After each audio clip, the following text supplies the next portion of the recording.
मैं कमल पालीवाल।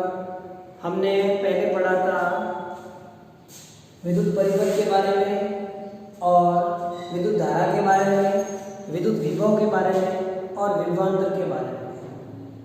हमने जाना था विद्युत धारा के बारे में कि किसी विद्युत परिपथ में आवेशों के प्रवाह की दर को विद्युत धारा कहते हैं। आवेश दो प्रकार के होते हैं, धनावेश तथा ऋणावेश। धनावेश पर जो आवेश का मान है या चार्ज का मान है प्लस होता है, इसी प्रकार ऋणावेश पर है चार्ज का मान माइनस होता है। साथ ही हमने जाना था विद्युत धारा के मात्रकों के बारे में कि विद्युत धारा का मात्रक एम्पियर होता है, अन्य मात्रक माइक्रो एम्पियर और मिनी एम्पियर के बारे में जाना।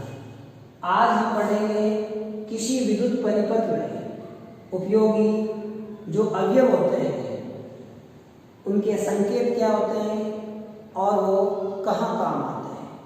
सबसे पहले बात करते हैं अमीटर की। अमीटर का प्रतीक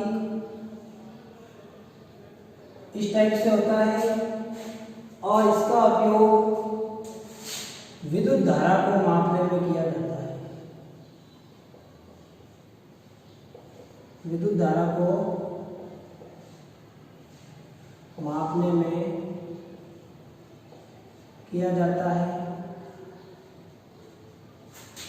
इसी प्रकार दूसरा वाटमीटर होता है जिसे हम इस प्रकार से लिखते हैं। इसका जो संकेत है वो V प्लस माइनस से लिखा जाता है। इसको वोल्टेज या फिर विभवांतर को मापने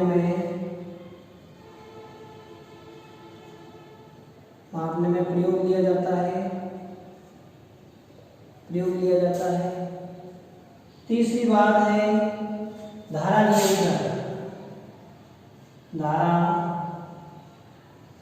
नियंत्रक।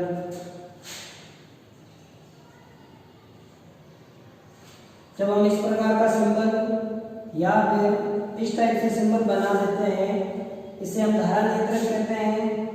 यह विद्युत धारा को नियंत्रित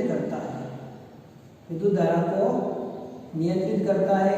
इसकी सहायता से हम आगे या पीछे घुमाकर धारा को नियंत्रित कर सकते हैं। किसी धारा को कम या अधिक करने में यह जो उपकरण है वो उपयोगी होता है। चौथी बात करते हैं हम कुंजी की, जिसे स्विच भी कहा जाता है। इसका सिंबल इस टाइप से होता है। यह कुंजी अभी बंद है। जब इसके अंदर एक बिजली लगा दी जाती है तो अब यह कुंजी है वो चालू है, या फिर यूं कहें अभी स्विच ऑन है, इसमें धारा प्रवाहित हो रही है। तो कुंजी है जिसे हम स्विच या बटन भी कहते हैं। और जब इसमें ऐसे बिजली लगी होती है तब हम कह सकते हैं कि जो विद्युत परिपथ हमने बनाया है उसमें धारा है वो प्रवाहित होती है। तो ये हो गया स्विच जो विद्युत परिपथ को चालू और बंद करने में काम आती है। विद्युत परिपथ को चालू एवं बंद करने में काम आती है। इसी प्रकार पांचवा पॉइंट यह होता है विद्युत सेल। अब जब इसके अंदर बहुत सारे सेल जोड़ दिए जाते हैं, तो यह बैटरी बन जाती है। जब एक प्रकार का कॉम्बिनेशन हो तो सेल कहते हैं, और बहुत सारे सेल जोड़ दिए जाते हैं तो यह बैटरी का रूप हो जाता है, जिसे हम विद्युत बैटरी भी कहते हैं। तो हम पहले सेल बनाते हैं। ये हो गया विद्युत सेल। इसी प्रकार विद्युत बैटरी कैसे बनाते हैं देखिए। जब बहुत ज़्यादा सेल आपस में जोड़ दिए जाते हैं तो ये बन जाती है विद्युत बैटरी। अब सेल और बैटरी का उपयोग क्या है? विद्युत परिपथ को ऑन रखने के लिए या विद्युत परिपथ में धारा प्रवाहित करने में दोनों काम आते हैं। दोनों विद्युत परिपथ में धारा प्रवाहित करने में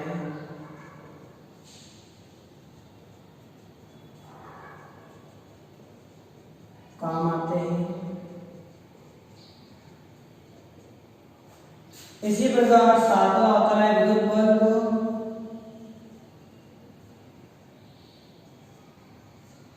विद्युत बल्ब है, इसे हम इस टाइप से बना देते हैं। विद्युत बल्ब प्रकाश हेतु उपयोगी। तो एक बार पुनः देख लेते हैं। सबसे पहले अमीटर है, इसे हम अमीटर ए प्लस माइनस से लिखते हैं। इसका उपयोग विद्युत धारा को मापने में किया जाता है। किसी विद्युत परिपथ में विद्युत धारा को मापने में, यानी किसी भी विद्युत परिपथ में जो धारा है वह कितने एम्पियर की बह रही है, प्रवाहित हो रही है, उसको मापने के लिए हम अमीटर का उपयोग करते हैं। इसी प्रकार किसी भी विद्युत परिपथ के अंदर वोल्टेज को मापने के लिए या उस विद्युत परिपथ में विभव या विभवांतर को मापने के लिए हम वोल्टमीटर का उपयोग करते हैं। इसी प्रकार धारा नियंत्रण, जब किसी विद्युत परिपथ के अंदर धारा का मान ज्यादा होता है या फिर यूं कहें कि उसमें धारा का मान कम होता है, तो उस धारा के मान को कम है तो अधिक करने के लिए या फिर अधिक है तो कम करने के लिए हम धारा नियंत्रण का उपयोग करते हैं, जिसे हम इस प्रकार से लिखते हैं। इसी प्रकार विद्युत परिपथ में उसे चालू करने के लिए या बंद करने के लिए एक स्विच का प्रयोग किया जाता है, जिसे हम कुंजी भी कहते हैं। इसे इस प्रकार लिखा जाता है। यदि इसमें बिंदी लगी है तो यह अभी जो विद्युत परिपथ है वह चालू है और इसमें धारा प्रवाहित हो रही है। अगर इसमें बिंदी नहीं लगी तो यह विद्युत परिपथ अभी बंद है, इसमें किसी भी प्रकार की धारा प्रवाहित नहीं होती। से एक प्लस टर्मिनल धनावेश, दूसरा माइनस टर्मिनल जिसे हम ऋणावेश कहते हैं, इन दोनों का जब कॉम्बिनेशन होता है तो उसे हम विद्युत सेल कहते हैं, जिसका उपयोग विद्युत परिपथ में धारा प्रवाहित करने में किया जाता है या विद्युत परिपथ में धारा को मान को बढ़ाने में किया जाता है। इसी प्रकार जब बहुत सारे सेल आपस में कंबाइन हो जाते हैं, जुड़ जाते हैं, तो यह सेल ना होकर एक बैटरी का रूप ले लेता है, जिसे हम इलेक्ट्रिक बैटरी भी कहते हैं। यह सेल का बड़ा रूप है जिसका उपयोग भी धारा प्रवाहित करने में किया जाता है। अब बात करते हैं विद्युत बल्ब की। यह विद्युत बल्ब का प्रतीक है बल्ब के रूप में। यह किसी भी विद्युत परिपथ के अंदर जब प्रयोग में लिया जाता है तो प्रकाश हेतु उपयोगी होता है, या इससे हमें पता चल जाता है कि इसमें पूर्ण रूप से धारा प्रवाहित हो रही है, क्योंकि ये जो बल्ब है वो ग्लो होता है। ये बल्ब है वो हमें प्रकाश प्रदान करता है, जिससे हमें पता चल जाता है कि जो विद्युत परिपथ है उसमें विद्युत धारा है वो प्रवाहित हो रही है। अब हम बात करते हैं कि किसी भी विद्युत परिपथ में विद्युत धारा है वह किस सिरे से किस सिरे की ओर प्रवाहित होती है। तो आपको बता देते हैं, यहाँ पे जो प्लस वाला टर्मिनल है वह हमेशा बड़ा होता है और माइनस वाला जो टर्मिनल है वह हमेशा छोटा होता है। तो जो प्लस वाला टर्मिनल है इस सिरे से माइनस वाले टर्मिनल की तरफ हमेशा विद्युत धारा प्रवाहित होती है, अर्थात जो विद्युत धारा है वह धनायन से ऋणायन की ओर प्रवाहित होती है। इन सभी में हम देख सकते हैं प्लस से माइनस की ओर धारा प्रवाहित हो रही है। प्लस वाला जो टर्मिनल है वो हमेशा बड़ा होता है। तो ये थे विद्युत परिपथ के सभी अवयव जो हमने पढ़े। अब हम बात करते हैं ओम के नियम की। अब हम बात करते हैं ओम का नियम।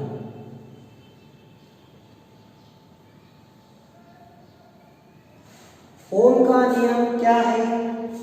ओम ने विद्युत परिपथ के बारे में, विद्युत धारा के बारे में हमें क्या बताया? तो देखिए ओम का नियम क्या कहता है। ओम के नियम के अनुसार जब किसी विद्युत परिपथ में या किसी चालक तार में विद्युत धारा प्रवाहित की जाती है, तो उस चालक तार के सिरों पर उत्पन्न विभवांतर धारा के समानुपाती होता है। तो उस चालक तार के सिरों पर उत्पन्न विभवांतर है उस विद्युत धारा के क्या होता है? समानुपाती होता है। अर्थात किसी भी चालक तार के अंदर अपन धारा का मान जितना बढ़ाएंगे उतना ही ज्यादा उसमें वोल्टेज या जिसे हम विभवांतर कहते हैं वो बढ़ेगा। तो वापस देखिए,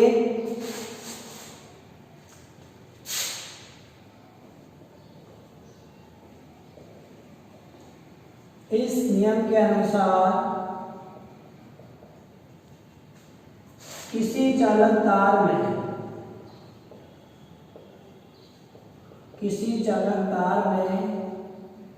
जब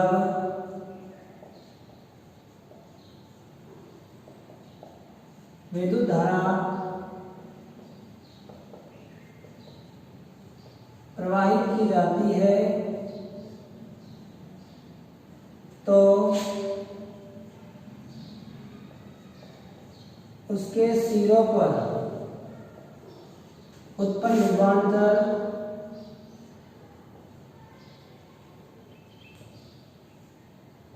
विद्युत धारा के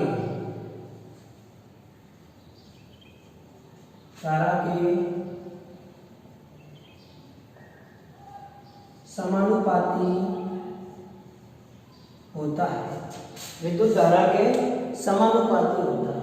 तो ओम का नियम कहता क्या? देखिए, इस नियम के अनुसार जब किसी चालक पदार्थ क्या होते हैं? जिसमें विद्युत धारा है वो आसानी से प्रवाहित हो सकती है। तो देखिए, चालक और अचालक दो प्रकार के शब्द हैं। चालक तार वह तार होते हैं जिसमें विद्युत धारा आसानी से प्रवाहित होती है, जैसे कॉपर है, सोना है, चांदी है, प्लेटिनम है आदि। अचालक क्या होते हैं? जिसमें विद्युत धारा का प्रवाह नहीं होता है। तो जब किसी चालक तार में विद्युत धारा प्रवाहित की जाती है तो उस चालक तार के सिरों पर उत्पन्न विभवांतर उस विद्युत धारा के क्या होता है? समानुपाती होता है। तो देखिए, हम लिख सकते हैं अर्थात उत्पन्न विभवांतर V है वो समानुपाती हो जाएगा I के। ये जो विभवांतर है वो धारा के क्या है? समानुपाती है। जब हम इस समानुपाती के निशान को हटाते हैं तो यहाँ पे R आ जाता है। क्या आ जाता है? R, जिससे हम V = IR भी लिख सकते हैं। V क्या हो गया? IR। अब यहाँ पे R क्या है? देखिए, ये जो R है इसे हम प्रतिरोध कहते हैं। यहाँ पे R प्रतिरोध है जिसका मात्रक होता है ओम। इसे हम कहते हैं ओम। तो पुनः देख लेते हैं, V समानुपाती होता है I के। जब इस समानुपाती को हटाया जाता है तो R आ जाता है। R यहाँ पे प्रतिरोध कहलाता है या प्रतिरोध नियतांक भी कहते हैं इसे, जिसका मात्रक ओम होता है। V यहाँ पे विभवांतर है, और I है जो विद्युत धारा है, I विद्युत धारा है जिसका मात्रक एम्पियर होता है और इसका मात्रक वोल्ट होता है। ये हमने मात्रक भी जान लिए। अब इस फॉर्मूले से हम तीन अलग अलग और फॉर्मूले बना सकते हैं। V = IR होता है तो I हो जाएगा V/R, ये धारा हो गई। इसी प्रकार प्रतिरोध R V/, हो जाएगा I। प्रतिरोध R V/R आई हो गया। अब हम बात करते हैं कि प्रतिरोध की परिभाषा क्या होती है। हम बात करते हैं प्रतिरोध की।